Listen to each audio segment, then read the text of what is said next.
This is one of the weirdest games I've had to comment on in quite a while, honestly. Wildermyth, so let me give you the first zoomed out thing. Really, really good core gameplay and statement. If you're looking for a turn-based, grid-based tactical game, this is the best one I've reviewed so far. Keep in mind, I've only reviewed 5. But this did outscore XCOM 2, so make of that what you will. Now, you notice I didn't say RPG there, because I don't think it is an RPG, not really. It really is much more the tactical kind of game, the squad combat, right? The type, like XCOM. And I'm not really going to talk about the story of this game, because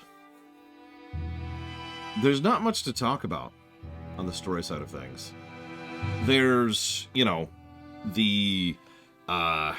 the opening campaign, which was so horrifically non-English that all of us were legitimately thinking it was AI generated. That went away, though. That was only in the very first campaign. After that, they were just, a little prosy, but otherwise perfectly acceptable. And that's it. That's all I have to say about the story. It just was never really a focus for me. Now, for those of you who were actually watching the review, you remember me actually saying something along the lines of, God, I cannot wait for this game to be over. I want to clarify that for a second. I have a term I call Dragon Age 2 syndrome. It's a very specific type of problem in gaming. It's when the core gameplay loop, the function of playing the video game, is fun, but relatively simple. And after a certain point, it just stops being fun because it never changes or adapts or evolves. It's just the same gameplay over and over and over. Now, Dragon Age 2 syndrome requires several pieces to be there. It has to be fun to begin with, it has to drag on too much, and it has to not really change or vary over time, right? So, for example, you could say that Mega Man 3 doesn't have particularly varied gameplay, but Mega Man 3 is like a 2-hour game, especially if you know what you're doing. So it's kind of hard to get tired of a game in 2 hours, right? Imagine if Mega Man 3 was 30 hours and you might feel a bit more of that. Which is appropriate because this game was 40 hours long. And we weren't exactly going slowly. So, that's part of the equation too. But then there's other things to be kept in mind. Like, for example, because I want to start with the negatives. There's not really map design here. Don't mistake me. StarCraft 2, the best RTS ever made, is a really, really good RTS regardless of the excellent map design in those games and in the co-op mode and blah, blah, blah, blah. But the map design is what really elevated that game so high. By contrast, if you have a really, really good battle engine with good unit design and good variety of units and good controls and good HUD and good interface and good options and good starting options and all kinds of other good stuff, but every battle happens on effectively the same blank map, you can see how that's just gonna get old. The lack of the additional variety of map design adds a multiplicative factor to games like these, to strategy games in general. This is something I've noticed a lot of strategy games have, where they'll have a pretty tight core gameplay, but they don't really do anything on the level design feature, so it just it gets old. I don't have a better way to put it. But if it's not obvious, everything I just said I stand behind, because a lot of this game is weirdly good. I mentioned a lot of things. I mentioned enemy design. I mentioned encounter design. I mentioned enemy variety. The HUD is good. The info in game is great. There's this mechanic in the game where if a character dies, you can decide to have them take a permanent stat debuff in order to survive, and you can only do that so many times. And they'll flee from the battle, but they'll survive. Or you can let them die and they have like a last hurrah, which depends on their class, their position, their transformations, their gear, which allows them to have one last moment of BAM! Before they actually go out. And that's a choice. And a lot of the gameplay of this game could be boiled down to that choice. How you do the overall map is almost entirely up to you. You can go around and sweep every single spot to gain tons and tons of resources and experience, or you can just beeline for the final boss. The game also has mechanics in place to try and adjust based on what you're doing, and it has a very, very smooth difficulty curve. If you race through a mission, for example, you'll be low level and low geared, but The enemy will not have leveled up either, because the enemy gains cards as you go. But you also have the ability to remove some of those cards either by doing missions, spending legacy points, or finishing campaigns.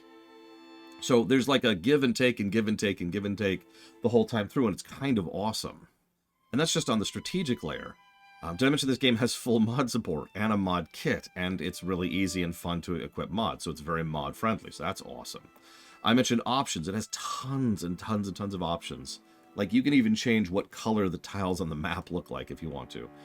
And difficulty options that can be changed on the fly as long as you're on the map. It's got... God, what else has it got? It's got... Each of the classes is extremely well designed. There's 3 classes, but each of them has a random set of abilities you can get, and almost every ability in the game is a significant boost in your overall output, usually in a mutator sense. It's not like you just get 5 health and 3 damage. Instead, you get the ability to counterattack, go into a counterattack stance after having moved, regardless of having hit the counterattack stance, which can completely change your strategy, your style. Or maybe, in addition to that, you give a ranged boost. Or you give the ability to lunge after someone if you're actually going to be counterattacking them. Or maybe you give someone the ability to put poison on someone every time you hit them. Or maybe every time you kill someone, you go into stealth. And just so forth and so on. There are many, many, many, many options, and they're all good. So each of the 3 classes has tons of variety and tons of kit, which leads into the biggest thing that I think this game absolutely nails, which is builds. There's so many different possible builds for your dudes, for your units, and how they're designed and what they can do and how they can do it. And because of the retirement system baked into the game and the fact that units can permanently die based on your choices, there's a lot of incentive to kind of, for lack of a better way to put it, churn through units in order to try out different builds on different characters and different campaigns. And that's awesome. I love it. I absolutely adore it. At about the 15-hour mark, I made a comment. This was a 7-day game. Now, granted, I had some RL hell throughout that. So that's whatever. The water heater situation happened during this, for those of you aware of that. But regardless of the RL side of things, this game took forever. But I made a comment last week, about a week ago now. I said, yeah, this is really, really fun and enjoyable. I'm really going to be sad when I'm no longer having fun. I'm not looking forward to the time when the game finally gets old. And it did. I knew it was going to, because, like I said, in addition to, like all of this great gameplay lasted for a while. Let me put it to you this way. For me, at least, personally, been listening to a friend of mine, she says stuff like that all the time, personally. For me pumpernickelly, you've got cool, unique stuff in gameplay and well-polished stuff in gameplay.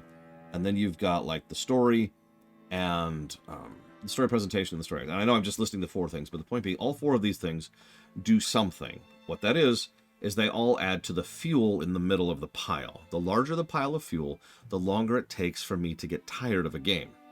I would get tired of any game at some point or another. Now, some games I have played to conclusion and never been tired of them. StarCraft 2 is actually a good example of that. But StarCraft 2 absolutely nails all 4 axes, so the fuel pile is huge, right? So a 60-hour game, no problem. But that's why I list all 4 points. It needs more than just one thing fueling the engine in the middle. And once the engine runs out, I just kind of start to lose steam on a game. And the longer that drags on, the worse it gets. Dragon Age 2 syndrome. And that's what happened with this game. By the time I got to the 3rd to last campaign, which I think is the 4th total, I was already starting to spin my wheels a bit. And then I got to the previous to last campaign, and I'm just like, okay. And then I got to the last campaign, which was actually more padded than all the previous campaigns. So despite being 3 chapters, it felt like it was 6 chapters. And I'm just sitting here going, oh my god, is this ever going to end? It became a joke. It became a joke amongst my viewers, my stream viewers, that the game was just never going to end. That we're just going to keep playing it forever. And that's a damn shame, because I really think with either a more polished story axis, which doesn't... I didn't even mention this, but there's the main story stuff, obviously, but there's little side stories, opportunities, I think they call them, and little side quests, little side vignettes that'll pop up in between missions or during missions, which are... They're not procedurally generated. It's more like they're manually designed with a bunch of modular pieces, right? More jigsaw. and less, giant ball of yarn. So there's the jigsaw stuff, and it's like, hey, and this can go all kinds of different ways. We started seeing repeats on that by the third campaign, and by the last campaign, we didn't see anything new at all. Because there's only so many of those. The pool is only so large. We ran out, so we started literally repeating story content. And you can see why it's just like, okay. And so it's a little bit hard to get invested in the story axis. And the lack of level design and lack of dungeon design, boss design for that matter, really hampered the gameplay axis too, because it was just the same fights, literally on the same maps in several cases, because they repeat maps a lot too. There was one mission in particular in which there was some terrain design. Not enough for a positive, just some actual terrain design, and I actually commented on it because of how blown away I was by the fact that it was there. And that made me pause. You know how you never really notice something until it's gone? That's kind of what that was like, that moment. I was just like, oh, right, there's no level design in this game. There was one stage, literally one stage in the entire game that actually had level design. It was the final mission for the Moth campaign. I won't spoil it for you, but that was cool, and it showed what you can do with this engine if you put your time and effort into the level design. I don't know what the developers are going to do going forwards, but I'm kind of curious to see if they'll either keep supporting this, move on to another game, or if they're done. For what it's worth, I do recommend this game. Just don't play all of it. I know, that's a really common piece of advice I give for virtually every game, but I stand by it. Play the Moth campaign, play the Dralvin campaign. I don't have names. I should have looked at names. Hang on, give me a sec. Actually, I was looking up names of these campaigns earlier, so I've got this right here. So play Aluna and the Moth, and play All the Bones of Summer. Those are the two best campaigns in my opinion. If you feel like keeping on going, go ahead and play Sunswallower's Wake, excuse me. And I would probably stop there personally, but from then on, that's up to you. Oh yeah, and I got really sick of the music, because the music you're hearing behind us is pretty much one of the only songs. There are 3 songs that play in this entire game, and they just play endlessly for a 40-hour game. I had viewers thanking me for muting the game at a certain point. The next game we're playing is Ultimate Admiral Dreadnoughts. Bonus question. How many of you have even heard of that game? I'll see you guys.